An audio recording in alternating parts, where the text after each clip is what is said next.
Today's highlights: the momentum supply ratio and the Sharpe ratio of Bitcoin are showing divergent trends, while US geopolitical actions have tied oil price liquidity to their moves. The painful plunge has dragged down Telegram's IPO. With so many variables, where will the crypto market and platforms go from here? On January 7th, cryptocurrencies hit new highs again. This is the 24th episode of the PD Chinese channel, helping you sort through top Web3 news daily. In just 3 or 4 minutes, quickly get an overview of the entire crypto space, covering sentiment, fundamentals, and all technical indicators. All right, let's take a look. Headline: Bitcoin has now entered a full sprint zone, with momentum surging directly to 80. What's the background? In the first week of 2026, $697 million in ETF funds poured in, which pushed the price from $89,000 to Solana's short-term stablecoin. But could this be the same old story? The market is being very honest. Now that it's reached 80, the choice often tells everyone that this isn't a steal-strong trade, but rather that it's already been accelerating for some time. The last time we saw this value was at the beginning of October last year, which was a short-term high point, close to 120,000. So it's more like telling you that the market is very strong right now, rather than that it's still early. This momentum indicator is like a thermometer. Below 20, it's ice cold. Around 50, it's just right. From 60 to 80, there's a clear acceleration. And when it hits 80, it's obviously overheating, almost too hot to handle. That's why this wave of ETF funds has rushed in all at once. In the short term, buying has been amplified to the extreme, and the price rebound has been very sharp, which shows that institutions are still making strong moves in the market. But experience tells us that when momentum surges to 80, it's usually not the time to buy with confidence, but rather the time to keep a close eye on your wallet, especially before the major trend has fully stabilized. We should be watching whether trading volume can keep up, and whether the inflow of funds will start to slow down. So, strength does not equal safety. At extreme levels, we need to focus on observing the rhythm, rather than blindly increasing our positions. Now, let's look at the fact that there really aren't many Bitcoins left on exchanges that can be sold at any time. The supply ratio has already dropped to 0.1376, which is the lowest level since 2018. It's clearly lower than the 0.14 to 0.15 range, which is where tops are often seen. The number is lower, and more importantly, this isn't a change that happened just in the past day or two. It's been trending downwards since 2023. What does this indicate? The trend is that everyone is gradually withdrawing their B and locking it up, rather than piling it up on exchanges ready to sell at any moment. So the fact that the price can still hold steady around 93,000 also indirectly shows that the new buying interest coming in has basically been absorbed by the market. There's no longer a reliance on exchange reserves. Binance's data shows the supply ratio is 0.0328, which is even lower than the prior 0.033 to 0.036. So, historical experience tells us that as long as this indicator doesn't suddenly spike upward, the market usually won't turn around immediately. It's more like a slow digestion of positions, and in the short term, forming a larger scale of selling pressure actually doesn't seem easy based on the current data. What about Bitcoin now? It can still go up, but it's already starting to become a thankless effort. How should we understand this? Let's look at Binance's Sharpe ratio. The signal it gives is very straightforward. The 30-day average return is still 0.00164, which means the market is still alive and hasn't cooled off. But the 30-day volatility is as high as 0.018, so the price is jumping all over the place. People with weak hearts really can't handle it. So if you do the math, the Sharpe ratio is down to just 0.09. Although it's still in positive territory, it's already close to scraping the ground. Seasoned traders who've seen this indicator many times all know that the most comfortable time is always at the early stage of a trend. That's when the gains are the biggest. There's less volatility then, and by the second half, prices can still inch upward. But every time you take a risk and switch back, the returns get thinner and thinner. So the current situation is more like the direction is still intact, but it's gone from a blind sprint to walking a tightrope while holding onto the railing. To get back to that kind of high-cost performance, accelerated market, either yields need to pick up again, or volatility needs to clearly contract. Otherwise, it's highly likely we'll see a period of sideways movement at high levels, slowly digesting sentiment. If we want to see another round of strong, one-sided surges, it's still going to take some time. After the main headlines, we move on to our news roundup for the day. We hope you'll turn on the notification bell. This way, even if you don't have 15 minutes to watch the whole show, just glancing at the titles will let you know what's happened in the crypto world over the past 24 hours. We also hope you'll become a member to receive the wealth codes from Monday to Friday and experience the excitement of trading in the crypto space. All right, let's take a look at the news headlines. Recently, the US has taken a tough stance against political figures from Venezuela and other authoritarian countries. This has been analyzed from various perspectives: moral, legal, and international order. But there's one thing everyone should pay attention to. Venezuelan stocks have just shot up with a huge bullish candlestick, reaching their peak. What does this mean? It means that public opinion is speaking. Of course, today, we're not taking sides or arguing. We're only concerned with a more practical question. With this round of US geopolitical maneuvers, has it ultimately benefited Bitcoin and cryptocurrencies? Or has it made things more difficult? To put it plainly, the answer isn't complicated, because for elected politicians, their number one priority at any time is just one thing: winning elections and maintaining their advantage. As for those empty grand narratives, they're only taken seriously when they don't affect the election outcome. For Trump, the fastest way to stimulate the economy is to inject liquidity, raise nominal GDP, and thereby push up financial asset prices in order to consolidate support from high net worth groups. But for ordinary American voters, the most tangible inflation indicator has always been gasoline prices. Therefore, the recent strong diplomatic and law enforcement actions by the US toward Venezuela are essentially aimed at energy supply and stabilizing oil prices. We're not afraid to put boots on the ground if we have to. In fact, we had boots on the ground last night at a very high level. We're actually not afraid of it. We don't mind saying it, but we're going to make sure that country is run properly. We're not doing this in vain. The signals released by Wu and his core team are already very clear. Modern expansion will not stop. Republican lawmakers will stimulate the economy through deficit spending. Under the leadership of Scott Bessent, the U.S. Treasury continues to develop. And regardless of who is at the helm of the Federal Reserve, in the end, this system will be provided with liquidity support. Against the backdrop of accelerated expansion of the US dollar supply, Bitcoin and certain crypto assets will become the most direct beneficiaries.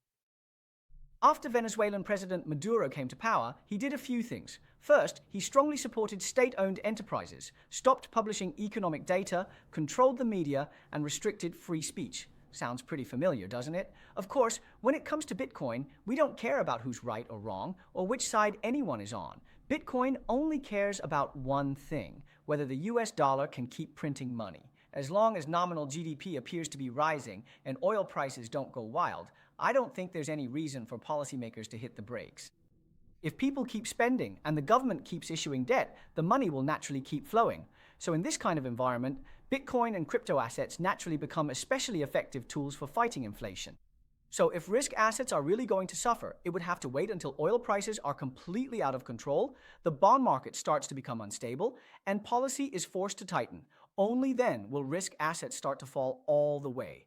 So at its core, this isn't a moral choice, but a real issue about oil prices and liquidity. I still remember when we first went to Dubai 2 years ago to attend a Tron offline conference. We learned that they were starting to develop wallets and build an ecosystem.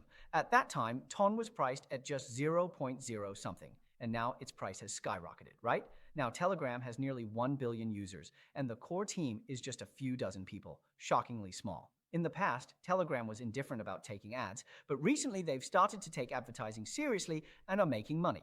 They've also tied themselves to the crypto ecosystem and the TON public blockchain. The market is extremely hot. Everyone thinks TON should go public in 2025, becoming the first social platform that truly understands crypto. But reality is harsh. Considering geopolitical tensions, crypto volatility, and compliance issues, the path to IPO seems difficult. Telegram has set its annual revenue target at $2 billion, a 65% year-on-year increase, with about $300 million coming from TON. Partnerships related to TON contribute nearly 1/3, making it one of the company's most important growth drivers. But this deep integration also amplifies volatility risks. In the second half of 2025, the price of QN fell about 69% from its peak, forcing a revaluation of assets and ultimately turning what would have been operating profits into a net loss of $222 million. So for Tom and for Telegram, it's not just one pitfall. They've stepped into several in a row. First, there's TON, whose token price fluctuates wildly, causing the financial reports to go on a rollercoaster ride as well. Then the bond freeze brought back old geopolitical bills to the surface. On top of that, founder Pavel Durov still faces regulatory scrutiny and the risk of investigations in Europe. So this IPO can't possibly move quickly. The real issue here isn't about when they can ring the bell, but whether they can reliably turn their restricted assets into cash again. So this year, for us, Telegram is like a marathon. You have to run steadily, keep the token price from fluctuating too much, and make sure you have enough intellectual resources in place. Only then can the doors of capital truly be pried open. With JupUSD launching as a stablecoin exclusive to the Solana ecosystem, could this become the next big trend? As a member of Generation Z, you now have new investment options. Tokenized stock trading volumes are starting to explode. Right now, the $308 billion stablecoin market is still dominated by the two giants, USDT and USDC. But starting in 2025, things are going to change. People are no longer just thinking about using stablecoins. Everyone wants to create their own. In August, even Consensus's MetaMask is getting involved. Their wallet has announced that they're going to launch a US dollar stablecoin to directly serve their own wallet and facilitate swaps and cross-chain entry within their linear DeFi ecosystem. All these high-frequency operations will require using their own stablecoin. In September, Hyperliquid wasn't to be outdone. They also launched their own stablecoin, specifically for collateral and settlement, handling all the dirty and tedious work backed by cash and US Treasury bonds. Recently, Jupiter from the Solana ecosystem has also started exploring this path, launching Jupiter Labs and creating JupUSD. To sum it up in one sentence, stablecoins are no longer hard currency, but have become exclusive tools for each ecosystem. The JupUSD platform has directly disclosed the design plan for JupUSD. In the initial phase, the reserve structure will be 90% USDT and 10% USDC, with USDC serving as a liquidity buffer and a secondary liquidity pool already built on Meteora. JupUSD adopts Solana's SPL standard, allowing it to be integrated directly into the entire Solana ecosystem. The underlying reserves are managed by Portal through Encourage Digital. All information is transparently available and verifiable on-chain. Are one of the best businesses you can have in DeFi, but it's not just about the business, it's also about making the rest of the Jupiter product suite even stronger. In terms of usage, not only can it generate derivative tokens with continuously accumulating yields, but it also supports limit orders and dollar-cost averaging operations. Moving forward, the Jupiter Perpetual Contract System will be gradually introduced, aiming to replace USDC within the platform. For institutions and market makers, a single on-chain transaction can complete settlement, USDC minting, and redemption. Meanwhile, reserve management and rebalancing are uniformly handled by Synerlives. What we've seen is that after the stablecoin ecosystem caught fire, GEOP went up 18% in 7 days, so market sentiment has definitely been ignited. But this isn't just about price fluctuations. It's more like a sign that the crypto market is maturing. You have to understand, stablecoins have evolved from being something anyone could use to something that can be customized for specific users. This has further narrowed the gap between crypto finance and traditional finance. For ordinary users, the threshold for using stablecoins is now lower, operations are simpler, and efficiency is about to take off. As for platforms, it's no longer possible to just sit back and relax. Everyone is competing on technology, security, and scenario adaptation, so the trend is already very clear now.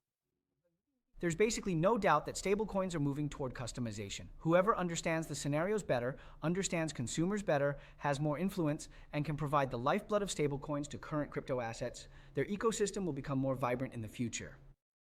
A couple of days ago, I received a warning about crypto regulation in China. You can think of this so-called warning as a complete rumor. It basically says that RWA is about to come to an end in the mainland Chinese market. Indeed, in a place where even trading itself is illegal, talking about asset tokenization is just an empty concept. Aside from listed companies hyping it up to boost their stock prices, it really offers no benefits to ordinary consumers. However, RWA is very valuable for US stocks and American capital because it allows people in places where they can't buy US stocks to access these assets through blockchain technology. This can rapidly increase the depth and breadth of their trading. So now you see Coinbase has already put stock prediction markets and tokenized assets all into one basket, which shows that tokenization is the way forward. Stocks are no longer just a supporting role, they're about to take center stage. What's even more crucial is that this approach perfectly caters to the taste of the younger generation. Gallup's data is clear. Young people today are no longer content to just hold on to stocks. They prefer tech speculation and crypto assets, and ideally want to be in control themselves, maybe even add a bit of leverage. That's why all the major institutions in the US are gradually breaking down the barriers between crypto and US stocks, bit by bit. By using crypto assets as collateral, investors can now trade major US stocks like Apple and Tesla 24 hours a day, as well as access the S&P 500 and NASDAQ indices. These types of contracts have no expiration date and support leverage, directly breaking the time constraints of traditional stock markets. Making traditional stocks onto the blockchain, that is the same technology that powers cryptocurrencies. Tokenized securities are emerging as a new way for investors to view trading in company shares. Driven by demand, on-chain stock trading is heating up rapidly. Bitget has disclosed that the cumulative trading volume of tokenized stocks on its platform has surpassed $1 billion, with 95% of that coming from last December. This surge is fueled both by the spillover effect of rising precious metal prices and by the strength of US stocks and the active AI sector. In response, Bitget CEO Gracie Chen has clearly stated that this compliance precisely reflects users' desire for efficient on-chain access to traditional assets. There is strong demand. But we can't get too excited just yet. What's the most pressing issue right now? It's that, up to this point, the regulatory boundaries for tokenized stocks are still unclear. US regulators have already sounded the alarm, raising concerns about how to protect investors.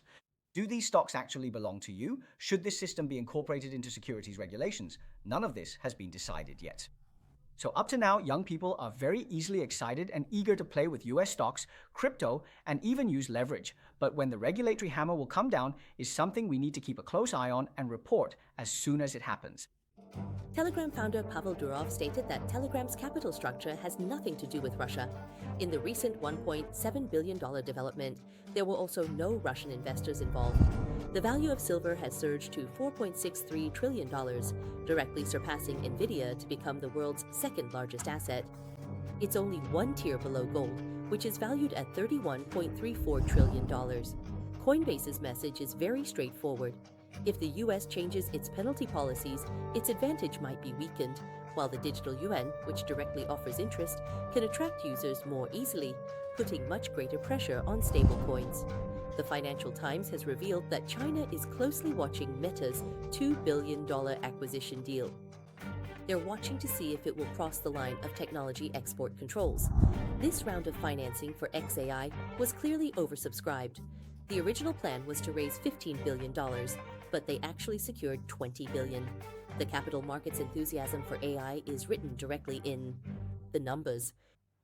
Alright, today it's not Li Tang. Today I'm here to help everyone clarify the relationship between consensus and price, because price often reflects belief first, and only later reflects whether the technology is actually implemented, whether anyone is using the product. Of course, that's very important. But those are usually just posterior information. What the market really trades on is whether people believe in it or not. The market won't wait until you've finished everything before it sets a price for you. When a narrative catches fire and draws attention and consensus starts to spread, capital will preemptively attach a future label to it, give it a valuation in advance, and let the price rise first. Only later will it be realized. Conversely, no matter how strong the technology is or how impressive the roadmap looks, if there is no consensus to support it, it's very hard to generate sustained buying interest. It can only end up being self-indulgent within a small circle. So, technology without consensus is just a laboratory achievement, as you will see. Many projects are hyped up before they even land, while you'll notice that the projects that truly gain traction tend to warm up slowly. This isn't because the market is irrational, it's because the market votes with price first and then verifies with actual results. Price is the ballot box of consensus, while technology is merely a tool for verifying the votes. Once you understand this, you won't mistake short-term fluctuations for technological victories, nor will you see the ebb of consensus as the end of the world. If you understood, feel free to give us a like. That's all for today's content. Here, we've summarized our channel. For members, there are exclusive benefits, a members-only live stream every Thursday, and a weekly review every Monday. We hope to join everyone in this bull market and grow together. Change comes slowly, whether you have money or not.